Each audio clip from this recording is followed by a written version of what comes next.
Hello, Minglava, Adobe Village page ma, Joseph, General Shedroma.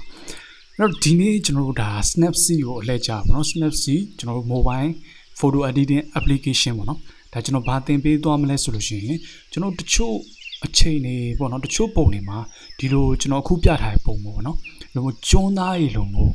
ကျញ្ញတနပုံစံမျိုးတွေဥမာ street ရိုက်တဲ့အချိန်တွေပေါ့နော်ယထာတန်လန်းဘေးနားမှာတန်ကြီးတက်နေတဲ့အရာတွေတို့တန်ကြီးတက်နေတဲ့ပုံတွေဒီလိုမျိုးကျွန်တော် clarity ထည့်လို့ကောင်းတဲ့ပုံတွေတက်တက်ရှိတယ်ပေါ့နော်အဲ့လိုမျိုးပုံတွေကိုကျွန်တော်ရလာလို့ရှိရင်ဒီ Snapseed photo editing application နဲ့မှာပေါ့နော်ကျွန်တော်တချို့ tool လေးတွေကိုကစားပြီးတော့ပုံကိုရုပ်လုံးကြွအောင်ပို့လုပ်လို့ရတယ်ဒီအရာနဲ့ပတ်သက်ပြီးတော့ကျွန်တော်ဒီနေ့သင်ပေးသွားမှာဖြစ်ပါတယ်အဲ့တော့ဟုတ်ပြီကျွန်တော် Snapseed တွေက2 step ကိုဝင်လိုက်မယ်ဒီကောင်နှစ်ခုကပါလဲဆိုလို့ရှိရင်ကျွန်တော်တို့ဒီ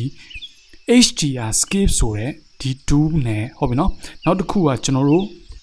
2 step ကိုပြန်ဝင်တဲ့ချိန်မှာဒီ tone နဲ့ contrast ဆိုတဲ့2လေးပဲဖြစ်ပါဘူးနော်ဒီ2နှစ်ခုဖြစ်တယ်အဲ့တော့ဘာဖြစ်လို့ကျွန်တော်ကဒီ Snapseed ထဲမှာ2တွေအများကြီးရှိတဲ့နေရာမှာဒီ contrast နဲ့ပတ်သက်ပြီးတော့ဒီ2နှစ်ခုကအရန်ကိုမိုက်တယ်သုံးလို့ကောင်းတယ်ဆိုပြီးဘာဖြစ်လို့ပြောနေရလဲဆိုလို့ရှိရင်ကျွန်တော်တို့ဒီမှာထားကြည့်ပါနော်ဥမာကျွန်တော်ဒီမှာဘယ်ဘက်ပေါ်တောင်မှာ John image တွေကိုကျွန်တော်တို့ကဝင်မယ်ဆိုလို့ရှိရင်ဒီပုံကိုကျွန်တော်တို့က contrast တင်ကြည့်မယ်ဆိုလို့ရှိရင်ကျွန်တော်တို့ခုလုံးညာဘက်ကိုဆွဲလိုက်ရင်ဘာဖြစ်သွားမလဲဆိုလို့ရှိရင်ပုံကပြက်စီးသွားတယ်ဟုတ်ပြီနော်အဲ့တော့တချို့တန်ကြီးတက်နေတဲ့ပုံတွေ street အဖြစ်ရိုက်ခဲ့တဲ့ပုံတွေဒီကျွန်တော်တို့ဒီ contrast ကိုညာဘက်ကိုအဆုံးထိလဲကစားလို့လည်းမကောင်းဘယ်ဘက်ကိုကျွန်တော်တို့အဆုံးထိဆွဲပြီးတော့လဲကစားလို့မကောင်းပုံကလုံးဝပြက်စီးသွားတယ်ပေါ့နော်အဲ့တော့ကျွန်တော်တို့အဲ့လိုမျိုး contrast များရဲ့ပုံတွေကိုကျွန်တော်ကကစားခြင်းတယ်အဲ့လိုမျိုး contrast များမှာပုံကကြည့်လို့ကောင်းတဲ့ထင်တဲ့ပုံတွေပေါ့နော်ဒီ mobile photo editing ဖြစ်တဲ့ Snapseed ထဲမှာ photo editing လုပ်ချင်တဲ့ချိန်ကြလို့ရှိရင်ကျွန်တော်ဒီမှာ tone နဲ့ contrast နဲ့ HDR scale ကိုကျွန်တော်အသုံးပြုတယ်အခုဒီမှာဆိုလို့ရှိရင်ကျွန်တော်ဒီကောင်ကိုကျွန်တော်တို့ကကြည်လေးဖြစ်စေချင်တယ်ပေါ့နော်သူ့ကိုကျွန်တော်တို့ high tone ကိုကျွန်တော်ရွှေ့ပေးလို့ရှိရင်လည်းပြဿနာမရှိဘူး mid tone ကိုရွှေ့ပေးရင်လည်းပြဿနာမရှိဘူး low tone ကိုခုလိုရွှေ့ပေးလည်းပြဿနာမရှိဘူး tone ဖြစ်တဲ့ဒီ high ရဲ့ mid ရဲ့ low ရဲ့ကိုကျွန်တော်ရွှေ့ပေးဘာဖြစ်လို့ဘာမှမဖြစ်ဘူးဟုတ်ပြီနော်ကျွန်တော် contrast လို့ပြည့်စည်သွားလာဒီမှာကျွန်တော် before နဲ့ after ကိုကြည့်အောင်ဘာမှမဖြစ်ဘူး okay ဒါကြောင့်မလို့ကျွန်တော်တို့ကဒီ tools တွေကိုယူသုံးရတယ်အဲ့တော့လူကြီးမျိုးတို့တကယ်ချင်းတို့ဒီမှာကျွန်တော်တို့အတူတူသုံးကြည့်မယ်ပေါ့နော်ကျင့်ကြည့်မယ်ဆိုတော့ကျွန်တော်ပထမဆုံး HDR scale တွေကိုအရင်ဆုံးဝင်ပြမယ် HDR scale ကဒီကောင်ဒီဘာကိုပြောရလဲဆိုလို့ရှိရင် high dynamic range scale လို့ခေါ်တယ်ပေါ့နော် high dynamic range ဒီဒါ Photoshop မှာရော Lightroom မှာရောကျွန်တော်တို့ photo editing software တွေ mobile ဆိုလို့ရှိရင်ကျွန်တော် application တွေမှာဒါအကုန်လုံးရှိတယ်ပေါ့နော်သူဒီရုပ်လုံးကြွတဲ့ effect တစ်ခုကိုကျွန်တော်တို့ဒါပြောချင်းဖြစ်ပါတယ် Photoshop ထဲမှာဆိုလို့ရှိရင်ဒါ filter တစ်ခုအနေနဲ့ plugin တစ်ခုအနေနဲ့ဒါရှိတယ်ပေါ့နော် okay အဲ့တော့ကျွန်တော်ဒီ Snapseed ထဲမှာလည်းအခုမြင်နေရတယ်လို့မို့ကျွန်တော် HDR scape ဆိုတဲ့ high dynamic range scape ဆိုတဲ့ tool တွေကိုဝင်ကြည့်လိုက်တဲ့ချိန်မှာအခုကျွန်တော် preset ၄ခုနဲ့အောက်ဘယ်ဘက်တောင်းမှာဒါတွေ့တယ်ဟုတ်ပြီအဲ့တော့ preset ၄ခုဒီဘာလဲဆိုလို့ရှိရင်ဘယ်ဘက် down ဒီကျွန်တော် nature အဖြစ်ပေါ့နော်ဒီ high dynamic range ကိုကျွန်တော်အသုံးပြုလို့ရတယ်နောက်တစ်ခုကကျွန်တော် people ပေါ့နော် people အနေနဲ့လည်းဒါအသုံးပြုလို့ရပါတော့ဒါသူပေးထားတဲ့ preset တွေပါဟုတ်ပြီနော်အဲ့တော့ preset တွေပေါ်မူတည်ပြီးတော့ကျွန်တော်တို့ဒီဘာပြောင်းသွားလဲဆိုလို့ရှိရင်တန်မိုးလေးတွေပြောင်းသွားတယ်ဘယ်မှာတန်မိုးလေးပြောင်းသွားလဲဆိုရင်ဒီမှာဆိုလို့ရှိရင်ကျွန်တော်ဒီ filter strength ဒီအပေါ်မှာ50ရှိရပါတော့အဲ့တော့ကျွန်တော်ဒီကောင်းကိုကျွန်တော်အပေါ်ဆွဲလိုက်မယ်ဆိုလို့ရှိရင် brightness တန်မိုးပြောင်းမယ် saturation တန်မိုးပြောင်းမယ်အဲ့တော့ကိုဒီမှာ brightness ကို short ခြင်းနဲ့ဆိုလို့ရှိရင်ဒီမှာလာ short လို့ရတယ်တကယ်လို့မှအဲ့လိုမှမဟုတ်ကျွန်တော်တို့ကဒီ filter strength နဲ့မှာ short ပြီးအသုံးပြုခြင်းနဲ့ဆိုလို့ရှိရင်ရတယ်ကျွန်တော်ခုပြောနေတာဘာသဘောတရားလဲဆိုလို့ရှိရင်ကျွန်တော်တို့ဒီမှာဒီလေးခုကိုပြောင်းပြီးသုံးတော်လဲပဲကျွန်တော်တို့ဒီအသေးမဟုတ်ဘူးဒီမှာကျွန်တော်အပေါ်အောက် swipe ချင်းပြီးတော့ဗောနော်ဒီတန်မိုးလေးတွေကိုကျွန်တော်တို့အလိုသလိုကစားလို့ရတယ်တကယ်လို့ကိုကသဘောမကျဘူးဆိုလို့ရှိရင်လည်းဒီမှာကျွန်တော် double click ခောက်ပေးလိုက်ဟုတ်ပြီကျွန်တော်ဒီမှာ brightness ကို double click နှစ်ချက်ခောက်လိုက်မယ်ဒါဆိုလို့ရှိရင်ကျွန်တော်ဒီ setting ကျသွားဟုတ်ပြီအဲ့တော့ကျွန်တော်ပြင်းဖို့ကောင်းတယ်ဗောနော်ဒီမှာကျွန်တော်တို့ high dynamic range ပေါ့နော်ဒီပုံမှာတစ်ပင်နဲ့ကောင်းခင်မှာကျွန်တော်ဒီ high dynamic range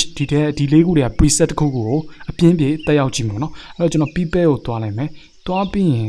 people ကောင်းလားကျွန်တော်ဘယ်ဟာကောင်းလဲပေါ့เนาะကျွန်တော်ကိုတစ်ချက်လောက်ယူပြဟုတ်ပြီ people ကောင်းတယ်အဲ့တော့ဒီမှာ brightness ကနည်းလိုက်မယ်ပြီးရင်ကျွန်တော်တို့ filter strong ကိုလည်းဒါလောက်ထိတိုးလိုက်ပါเนาะနောက်တစ်ခု saturation ကျွန်တော်တို့အရင်မချဘူးကျွန်တော် -6 အခုကျွန်တော်အပေါ်မှာမြင်နေရတဲ့အတိုင်းပဲ-6ဒီလောက်ပဲထားလိုက်ဟုတ်ပြီနော်အဲ့တော့ကျွန်တော် before နဲ့ after ကြည့်အောင်ဒီမှာကျွန်တော် before after ဟုတ်ပြီကျွန်တော်ဒီ preset ကိုကြိုက်သွားပြီဒီတို့ကြောင့်မလို့ကျွန်တော်ဒီညာဘက်အောက်တောင်းကအခုအမှန်ချစ်ထားတဲ့နေရာကိုနှိပ်ပြီးတော့ effect ကိုကျွန်တော်ရှူလိုက်မယ် ဟုတ်ပြီနော်အဲ့တော့ယူပြီးအချိန်မှာဒါပေမဲ့ကျွန်တော်တို့ပြဿနာရှိတာကလူကြီးမင်းကဒီ fat ကိုတပုံလုံးမှာမတက်ရောက်စေချင်ကျွန်တော်အခုဒီ fat ကိုဒီ HDR scape ဆိုရဲ high dynamic range scape ဆိုရဲ2တွေက preset ကိုပေါ့နော်ကျွန်တော်ဒီအပြင်ဘက်မှာပဲတက်ရောက်စေချင်တာဒီအတွက်ကြောင့်မလို့ကျွန်တော်တို့ဒီဘာလုပ်လို့ရတော့အပေါ်ညာဘက်ထောက်မှာ view detail ကိုကျွန်တော်ကသွားလို့ရဟုတ်ပြီနော်အဲ့တော့ဒီထဲကိုသွားပြီးရင်ဒါဘာလုပ်တာတော့ကျွန်တော်ဒီထဲမှာ brush ကိုယူတာကိုဒါ masking out တယ်လို့ခေါ်တယ်ဒါကျွန်တော်ပြီးခဲ့တဲ့ Snapseed tutorial ထဲမှာလည်းဒါရှင်းပြပြီးသားလူကြီးများဒါ Photoshop ကိုအသုံးမပြုဘူးတဲ့သူဆိုလို့ရှိရင် masking out တယ်ဆိုတဲ့စကားလုံးကိုဒါအသစ်ဆိုင်တစ်ခုလိုဖြစ်နေလိမ့်မယ်ပေါ့နော်တကယ်တော့ masking นี่ကျွန်တော်မြန်မာလိုဘာသာပြန်မယ်ဆိုလို့ရှိရင်ဒါမျက်နှာဖုံးအုပ်တာပဲမျက်နှာဖုံးအုပ်တာဒီကျွန်တော် photo editing ပညာရဲ့ထဲမှာဘာကိုပြောရလဲဆိုလို့ရှိရင်ကျွန်တော် effect ကို show လုပ်မှာလားပြမှာလားပေါ့နော် hide လုပ်မှာလားပုံခိုင်းမှာလားဒီနှစ်ခုကိုပြောတာ show နဲ့ hide ပေါ့နော်ပြမယ်မပြအောင်ဟုတ်ပြီနော်အဲ့တော့ effect ကိုပြခြင်းမပြခြင်းကိုဒီလိုမျိုးကျွန်တော် brush tool နဲ့ light ချတဲ့ချိန်မှာကျွန်တော်ဒီနေရာမှာအနည်းတမ်းပြောနေကြဘာလို့စဉ်းစားဖို့လိုလဲဆိုလို့ရှိရင်ကိုချဲမဲ့ area များတယ်ဆိုလို့ရှိရင် effect ကို show လုပ်လိုက်ဒီလိုမျိုးကျွန်တော်တို့ effect ကိုပြလိုက်တဲ့အချိန်မှာကိုချဲတဲ့ area လည်းများတယ်ဆိုလို့ရှိရင်ကျွန်တော်ချဲရတဲ့အချိန်ရော့သွားတာပေါ့ဟုတ်ပြီနော်ကိုချဲမဲ့ area နည်းနည်းလေးဆိုလို့ရှိရင် effect ကို hide လုပ်လိုက်ပေါ့ပုံခိုင်းလိုက်ပေါ့အဲ့လိုမျိုးမှကျွန်တော်တို့ဒီ light ချမယ်ဆိုလို့ရှိရင်နည်းနည်းလေးပဲ light ချရမှာအချိန်ကုန်တက်တာပေါ့ဟုတ်ပြီနော်အဲ့တော့ဒီမှာဆိုလို့ရှိရင်ကျွန်တော်ချဲခြင်းတဲ့ area များလားဆိုတော့များတယ်ဒီအတွက်ကြောင့်မို့ကျွန်တော်ဒီ effect ကိုဒီဘယ်ဘက်အခုကျွန်တော်ဘာကိုနှိပ်လိုက်လဲဆိုလို့ရှိရင်ဒီဒုတိယနေရာနှိပ်လိုက်တာနော်ဒီကောင်လေးကိုကျွန်တော်နှိပ်ပြီးတော့ effect ကို show လုပ်လိုက်မယ် show ပြီးတော့ကျွန်တော်တို့ဒီညာဘက် over လေးကိုခေါ်လိုက်မယ်ခေါ်ပြီးရင် HDR scape 0ဆိုတဲ့ setting နဲ့ဒီအိမ်ကိုကျွန်တော်ကမတက်ရောက်စေချင်တဲ့အတွက်ကြောင့်မလို့အကုန်လိုက်ချဲလိုက်မယ်လေဒါဆိုလို့ရှိရင်ကျွန်တော် HDR scale နဲ့တက်ရောက်ခဲ့တဲ့ preset တန်ဖိုးကသူ့ရဲ့ vignette တန်ဖိုးပုံစံမျိုးနဲ့ဘေးနားမှာဝိုင်းပြီးတော့အခုအနီအောင်နဲ့မြင်နေရတဲ့ပုံစံလို့တက်ရောက်နေလိမ့်မယ်ကျွန်တော်တို့ကအိမ်ကိုမတက်ရောက်စေချင်တဲ့အတွက်ကြောင့်မလို့အခုပြီးသွားပြီဒါပေမဲ့ကျွန်တော် HDR scale တန်ဖိုးကိုအခုကျွန်တော်ပြောင်းခဲ့တဲ့တန်ဖိုးအရာပေါ့နော်25ဆိုပြီးတော့ဒီအိမ်ရဲ့ဘေးအစွန်လေးတွေမှာကျွန်တော် light ချဲခြင်းဘာဖြစ်လို့လဲဆိုတော့ကျွန်တော်တို့ဒီ feather တန်ဖိုးပြပြလေးလို့ဖြစ်သွားအောင်ဟုတ်ပြီနော်ကျွန်တော်တို့ effect တက်ရောက်လိုက်တဲ့ပုံစံနဲ့ effect မတက်ရောက်လိုက်တဲ့ဒီဂျားတွေက transition တစ်ခုမှာပေါ့နော် smooth ဖြစ်စေခြင်းလို့ကျွန်တော်ကအခုလိုချဲလိုက်ခြင်းဖြစ်ပါတယ် okay အဲ့တော့ကျွန်တော်တို့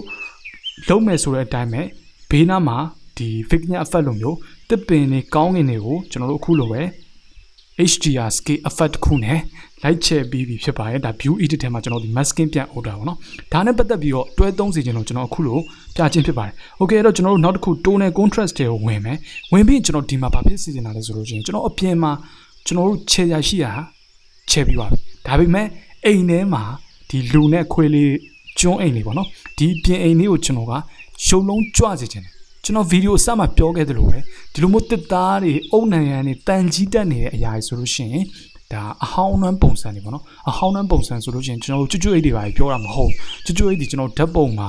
သူဒီ feeling တစ်မျိုးကိုပေးတယ်ဒီကောင်ဒီ clarity ပါတိုးပြီးတော့ကစားလို့မရဘူးလားဆိုတော့ရတယ်အဲ့လိုမျိုးကျွတ်အိတ်တွေအမိုက်တွေနဲ့ရိုက်မယ်ဆိုလို့ရှိရင်လည်းကျွန်တော်ဒီနေရာမှာပြောချင်တာဒီအမိုက်တွေများတဲ့နေရာမှာတွားရိုက်ရှင်းတဲ့နေရာမှာအမိုက်တစ်ခုနဲ့ကျွန်တော်တို့အဲ့လိုမျိုးပုံထဲမှာတွေ့နေရမှာဆိုလို့ရှိရင်ကျွန်တော်ရိုက်ခဲ့တဲ့တက်တန်းတစ်လျှောက်ဘလို့မှအဆင်မပြေဘူးကြည့်ရဘာ feeling မှမလောက်ကိုဒီအမိုက်ပုံကြားရမှာတွားပြီးမတက်ရက်ပြီးရိုက်ရင်ရိုက်ဒီလိုမျိုးဆိုလို့ရှိရင်ကျွန်တော် attention ပေါ့နော်ဟို attractive ဖြစ်တဲ့ photo တစ်ခုကိုကျွန်တော်ရှာမှာကိုပဲဖြစ်ဖြစ် sexy ကြားတဲ့ model ပဲဖြစ်ဖြစ်ကျွန်တော်ရိုက်လို့ရှိရင်ကြည့်လို့ကောင်းတယ်ပေါ့နော်အဲ့လိုဒီလိုမျိုးတန်ကြီးတက်နေတဲ့ရထားလမ်းဘေးနားမှာတွေပြီးရင်ကျွန်တော်တို့ဒီလိုအုံနဲ့ကြားထဲမှာတွေဒီလိုမျိုး sexy photo တွေရိုက်မယ်ဆိုလို့ရှိရင်လည်းပို့ပြီးတော့ model skin tone နဲ့ဒီတန်ကြီးတက်နေတဲ့အရာတွေစန့်ကျင်မဲ့ဖြစ်တဲ့အတွက်ကြောင့်မလို့ပို့ပြီးတော့မတူညီတဲ့ feeling နဲ့ပို့ရိုက်လို့ကောင်းတယ်ဟုတ်ပြီနော် okay အဲ့တော့ကျွန်တော်ပြန်သွားလိုက်မယ်ဒီနေရာမှာကျွန်တော်တို့အိမ်ကိုချဲမယ်ဆိုတဲ့အတွက်ကြောင့်မလို့ဒီမှာသူ့ကိုကျွန်တော် high tone ကိုလည်းတိုးကြည့်အောင်နော်ပြီးရင်ကျွန်တော် mid tone ကိုလည်းတိုးကြည့်မယ်နောက်တစ်ခုကျွန်တော် low tone ကိုလည်းတိုးကြည့်မယ်အဲ့တော့ကျွန်တော်တို့အခုကျွန်းသားလေးနဲ့ပတ်သက်ပြီးတော့အခြေအနေကိုလူချင်းမင်းတို့တကယ်ကျွန်တော်ဘရိုတို့သဘောကျလာပါတော့ကျွန်တော်ကတော့သဘောကျတယ်ပြီးရင်ကျွန်တော်တို့ဒီမှာ protect share ကိုလည်းတိုးကြည့်မယ်ပေါ့နော် highlight ကိုတိုးကြည့်တဲ့အချိန်မှာအဆင်မပြေဘူးအဲ့တော့ကျွန်တော်တို့ highlight ကို short ပြီးတော့ share ကိုလည်းဒီလောက်ပဲထားလိုက် okay ဒါဆိုလို့ရှိရင်ကျွန်တော်အဆင်ပြေပြီအဲ့တော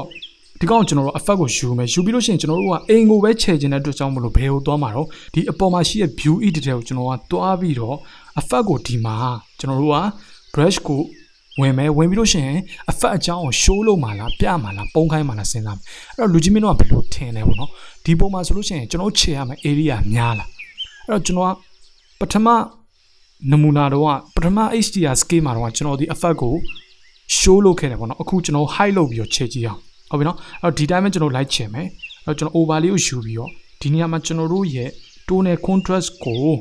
100% ဖြစ်ဒီလေမှာဒီနားလေးမှာကျွန်တော် like ပုတ်ကြည့်ဟုတ်ပြီပြီးရင်ကျွန်တော်ဒီမှာ85နဲ့ဒီအလယ်နားလေးကိုကျွန်တော် like ပုံဟုတ်ပြီဒီမှာဆိုလို့ရှိရင်ကျွန်တော်100ယူလိုက်မယ်ဗျာထားလိုက်ဟုတ်ပြီနော်ဒီကောင်းကိုကျွန်တော်100ယူလိုက်ပြီးရင်ကျွန်တော်ဒီမှာကျွန်တော်ကဒီလူပုံနဲ့ခွေးပုံတွေကိုကြာတော့တိတ်ပြီးတော့ကြွတ်ကြီးတိတ်မဖြစ်စေချင်ဘူးเนาะအဲ့လိုမျိုး25လောက်ပဲကျွန်တော်တို့ထားလိုက်မယ်နောက်တစ်ခုကျွန်တော်တို့ဒီမှာ85လောက်အိမ်ပုံတံကိုကျွန်တော်ဒီခြေလိုက်ဟုတ်ပြီဒါဆိုလို့ရှိရင်ကျွန်တော်တို့ effect ဒီဘယ်လိုပုံစံမျိုးဖြစ်သွားမလဲ before after ပေါ့เนาะလုံးဝ tonal contrast မတက်ရောက်ရသေးတဲ့ပုံဒါ tonal contrast တက်ရောက်ပြီလို့ကျွန်တော်တို့ဒီ masking အုပ်ပြီးရပုံပေါ့နော်။ Okay အဲ့တော့ကျွန်တော်ဒီမှာကျေနပ်သွားပြီဆိုလို့ရှိရင်ကျွန်တော်ပြန်ထွက်လိုက်မယ်။ထွက်ပြီးကျွန်တော်တို့ရှိခဲ့တဲ့ပုံနဲ့အခုပြင်ပြီးတဲ့ပုံတွေကိုဒီမှာကျွန်တော်ဘယ်လောက်ထိပြောင်းလဲသွားလဲဆိုလို့ရှိရင်တော်တော်ကြီးအဆင်ပြေသွားပြီပေါ့နော်။ဒါပေမဲ့ကျွန်တော်ကြိုက်လားဆိုတော့ကြိုက်ပါတယ်ဒီအခြေအနေကိုဒါပေမဲ့ကျွန်တော်နောက်တစ်ဆင့်တော့ထပ်လုပ်ကြည့်အောင်ပေါ့နော်။ဘာလဲဆိုလို့ရှိရင်ကျွန်တော်ဘေးနားမှာ vignette လေးပေါ့နော် sorry ကျွန်တော် vintage လို့တော့ပြောတော့မလို့ပေါ့နော်။အဲ့တော့ vintage မဟုတ်ဘူး။ဘေးနားမှာကျွန်တော်ဒီ vignette effect လေးထည့်ကြည့်မယ်ဆိုလို့ရှိရင်ရောမကောင်းလား okay ဘာမှကြာတာမှမဟုတ်တာဒီထဲမှာကျွန်တော်တို့ဒီ digital ခစ်ကြီးရမှာ photo editing တွေ vignette ထည့်တာအရင်တော့ film စေးတဲ့ခစ်လောက်တော့ဒါအခက်အခဲမရှိတော့ဘူးဆိုတော့ကျွန်တော်ဒီမှာလက်နဲ့ပဲရွှေ့ပြီးထည့်လိုက်အောင်မယ်အကုန်လုံးဆင်ပြေဟုတ်ပြီနော်အဲ့တော့နောက်တစ်ခု inner brightness မှာလည်းဒီမှာနည်းနည်းတော့လေးလင်းလိုက်ဒါဆိုလို့ရှိရင်ကျွန်တော်ရဲ့ပုံကို before ကြိုက်လားကျွန်တော်နည်းနည်းတော့လေးထပ်မှောင်ကြည့်မယ်ညားဝိုင်းပေါ့နော်โอเคဒါဆိုလို့ရှိရင်အဆင်ပြေပြီအဲ့တော့များတယ်ပေါ့နော်နည်းနည်းများတယ်အဲ့တော့ကျွန်တော်နည်းလောက်လေးပြန်ပြီးတော့ပြင်ခြင်းနဲ့ဘယ်ထဲမှာပြင်မလဲဒီထဲမှာကျွန်တော်လာပြီးပြင်လို့ရတယ်အဲ့တော့โอเคဒီနားလေးမှာโอเคဒါဆိုလို့ရှိရင်အဆင်ပြေပါပြီဟုတ်ပြီအဲ့တော့ကျွန်တော်ရဲ့ဒီနေ့ Snapseed နဲ့ပတ်သက်ပြီးတော့ knowledge sharing လုပ်တဲ့ဒီ tutorial video file လေးကတော့ဒီလောက်ပဲအဲ့တော့ကျွန်တော်ဒီမှာဗာပြောခဲ့လေကိုယ့်ရဲ့ပုံတွေဒီတကယ်လို့ clarity ကောင်းကောင်းနဲ့ photo editing လုပ်လို့ရတဲ့ပုံတွေဆိုလို့ရှိရင်ကျွန်တော်တို့ဒီမှာ Snapseed ထဲမှာအလွယ်တကူပဲ HDR scale နဲ့ tonal contrast ဆိုတဲ့ tool လေးနှစ်ခုကိုယူသုံးပြုလို့ရတယ်ဆိုတာကိုပြောခဲ့တယ်ဟုတ်ပြီနော်အဲ့တော့ဒီကောင်လေးနှစ်ခုကဗာလဲကျွန်တော်တို့ဒီ contrast ကိုတင်တဲ့ချိန်မှာ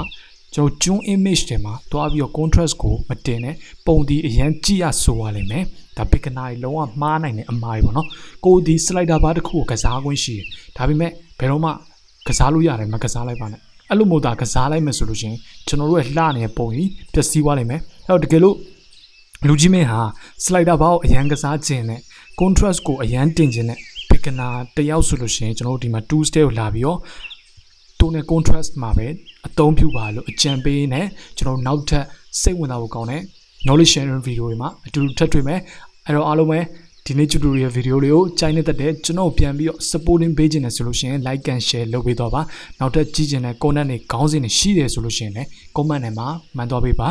နောက်ပြီးကျွန်တော် YouTube channel လေးကိုလည်း subscribe noti လုပ်သွားပေးပါဦးအားလုံးကိုကျေးဇူးတင်ပါတယ် okay အဲ့တော့ကျွန်တော် tonal contrast tool နဲ့ HDR scale tools တွေက preset တွေကိုကိုယ့်ပုံမှာကောင်းကောင်း apply လုပ်ပြီးတော့ပုံကောင်းကောင်းတွေကိုပိုင်ဆိုင်နိုင်ပါသေး good luck see you